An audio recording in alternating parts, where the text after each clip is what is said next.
Hi guys, welcome to my channel. If you're new here, my name is Kyra, and today we are doing the What's in My $1,000 Sephora basket tag created by the fabulous Emily Noel here on YouTube.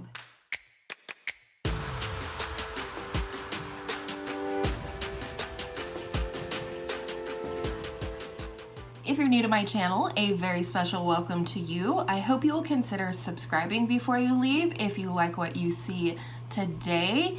It's free, it is easy, and it helps you find my videos Tuesday, Wednesday, Thursday, and Saturday when I upload. So in Emily's own words, this is what the tag is about. If money was no object, what would you throw in your Sephora DREAM cart? And then the second part is what, if anything, would you actually buy in the end? So let's go ahead and get started. The first product is the Ilia Super Serum Skin Tint SPF 40. This comes in at $46, and the shade I think will work for me is number 5 Bomb Bomb. And I just really like the idea of this product, possibly partially because the shade that I think I am in the Glossier Skin Tint has been out of stock for quite some time, but also in watching people that I know like a skin tint type of product, like Kackie loves reviews or Kackie reviews makeup, whatever her name is. I'll link her below. She loves a really light coverage product, and I do as well. But in watching her apply the skin tint versus applying the Ilia Serum Skin Tint, I think I would like the Ilia one better. The shade 5 Bomb Bomb is described as light with neutral undertones. Sometimes I get a little warmer foundation, sometimes I get more of a neutral foundation, but it's described as a clean tinted mineral SPF 40 serum with light dewy coverage that provides skincare benefits. Basically, it just talks about how it's an SPF sort of forged with makeup to create this like tinted thing that just evens out your skin tone, and I'm just all about that life, as you will find out from the next two things I put in my cart. The next product is the Charlotte Tilbury Light Wonder Foundation, and I've been wanting to try this pretty much since I started buying products from Charlotte Tilbury. 6 medium would be a good shade for me. It's described as neutral golden, and this comes in at $46. This is another product that's described as a lightweight foundation that's hydrating and has a radiant finish. And again, this is just kind of my jam. I've been curious about this product. I really want to try a base product like a foundation from Charlotte Tilbury, so that is that one. Next is the Nars Sheer Glow Foundation, and I have been wanting to try this probably since the very beginning of my channel. I don't know why I haven't pulled the trigger. I have Nars, you know, throughout my collection. It is a favorite brand for me, but I've never tried their foundation, probably partially in the past because I've never been really confident about picking my shade, especially online. I think the shade I would get would be Fiji, which is said to be for light to medium skin with neutral undertones. It's described as a foundation with buildable coverage for a finish that enhances the look of skin without masking the natural complexion, which is just completely right up my alley. I like foundation, and I do like to even out my skin tone, but I don't like it to completely mask my skin tone, my imperfections. I like to let things show through because then I'm exuding more natural beauty versus created, which is, you know, fine either way, but that just happens to be my jam. Next is the Nars Radiant Creamy Concealer. This would be a repurchase for me. I did finish up a sample size of this towards the beginning of my channel, and this comes in at $30. I think the shade Nougatine would be a good shade match for me. It says it's for light skin with yellow undertones, and there are lots of shades, and including for the mini, there are also lots of shades. It's an award-winning concealer that corrects, contours, highlights, and perfects up to 16 hours. All shades are now available in the mini size. I didn't realize that. The thing I think is really interesting about this product, it says the mineral tone balancing powder works to optically correct, not mask, imperfections. And then it also says light diffusing mineral powder reduces the appearance of fine lines and wrinkles and helps even out the look of skin tone. again, my jam. And I did really like this concealer when I used it the first time.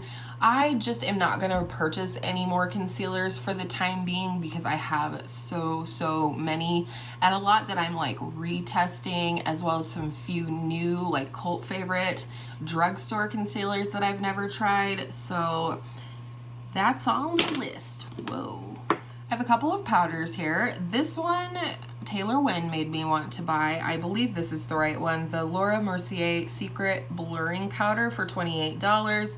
I picked the shade Light, and it says it is a finely pressed, transparent, weightless powder to set under eye concealer and blur fine lines. I do have a couple of go-to powders that I really enjoy for under the eye, but I wouldn't say necessarily it's like the perfect thing that I've ever tried. So I'd really like to try this one. This ought to give you a good chuckle. The other powder that I would love to try is the Guerlain Meteorites Highlighting Powder Pearls. Very difficult to say. In the shade Medium, it says it is an illuminating powder made up of light diffusing pearls that minimize flaws and add brightness to the skin. Kind of sounds a little bit like an Hourglass ambient lighting powder to me, and it's just beautiful packaging and gimmicky, and I love it. I love it so much. So the next one is the Hourglass Ambient Lighting Bronzer in the shade Nude Bronze Light. Nude Bronze Light. It's a neutral bronze shade fused with nude light to mimic a subtle warmth, ideal for fair and light complexions. I don't have to tell you what the Hourglass products are all about. They're beautiful, they're glowy, they give the flawless like look to the skin, very natural products. And I do have two little mini pans of the Hourglass bronzers. I just don't love the shades that I own currently. So if I was going to buy one and I was going to buy a full size, this would be the one that I would pick. Next, we have the Charlotte Tilbury Cheek to Chic blusher. And the shade that I'm specifically looking at here is the shade called Sex on Fire. It's described as a tawny rose shade, and it just looks so beautiful. I do own the Cheek to Chic blush in the shade Pillow Talk, and it is very beautiful, but not necessarily unique to my collection in terms of a shade. It's very like terracotta nude, almost warm nude, and it's beautiful, don't get me wrong, but I am really drawn into this shade from Charlotte Tilbury. Next, another blush. Are we surprised? No, I love my blush. It's the Hourglass Ambient Lighting Blush in the shade Dim Infusion, which is described as a subdued coral blush fused with dim light to add warmth. This is a highly recommended blush from Samantha Ravindal, and to me this just sounds perfect. I love a coral blush on myself. I think it's very flattering to my warm skin tone, but also the ambient lighting powder that I really love is Dim Light. It does add a nice natural radiance and warmth to the skin. I'm wearing it today, buffed all over the top of all the other products I applied. This is really at the top of my wish list. I wish they had this shade particularly in a mini, but they don't, so what are you gonna do? Next is the Aether Beauty Supernova Crushed Diamond Highlighter. The shade I would like to have is Pure, and it's described as Silver Sparkle. I'm not cool toned, so I don't really know if this would work on my skin, but I hope it would, because I do like a more icy sort of highlight sometimes, and I'm just so brand curious when it comes to Aether Beauty. It says that ethically sourced diamond powder helps to protect collagen while illuminating the skin with its light reflective properties, and it's also infused with organic rose hip oil, which provides a radiant looking glowing skin. This just sounds like absolute magic to me, and like I said, I'm really brand curious, so this is definitely on my wish list. And then we have the Charlotte Tilbury Beauty Highlighter Wand in the shade Spotlight. This is $38. It's described as a rose gold with silver light, and that sounds beautiful to me. It's got the warmth of the rose gold, but then the silver just to kind of add that highlight, really make that highlight pop. Okay, the hair had to go up, no choice. All right, for a powder highlighter, I chose the Nars highlighting powder, very original. And I chose the shade Fort de France, and it is a champagne highlighter. I've wanted a Nars highlighter for a long time, probably since the beginning of watching YouTube, well before my channel began, and I just want it. I love Nars blush, I love their lippies, I like their bronzers, and I just feel like I want to try the highlighting formula. Now we're getting into some of the bigger ticket items. The first one is something I'll never buy. I will preface this with that. I would never ever ever buy this for myself, and I never would ask for it for myself. If somebody saw this video, like my husband, and he purchased it for me, I would cry happy tears and happily use it for the rest of my life. But for now, in my fantasy Sephora cart, I have the Natasha Denona eyeshadow palette 28 and the colorway purple blue for $239 doll hairs. Now I was really sad because my first choice would have been the green brown palette, but that's no longer on the website. I don't know if she's discontinuing it. It really doesn't matter because again, I will never purchase any of these, but I just love the color stories of these palettes from Natasha Denona. I've heard that some of the formulas within these palettes are maybe not as consistent or as good as some of her newer formulas that she's introduced in the more recent past. I really love blue eyeshadow. I love green eyeshadow. If you've been here for any amount of time, you might know that.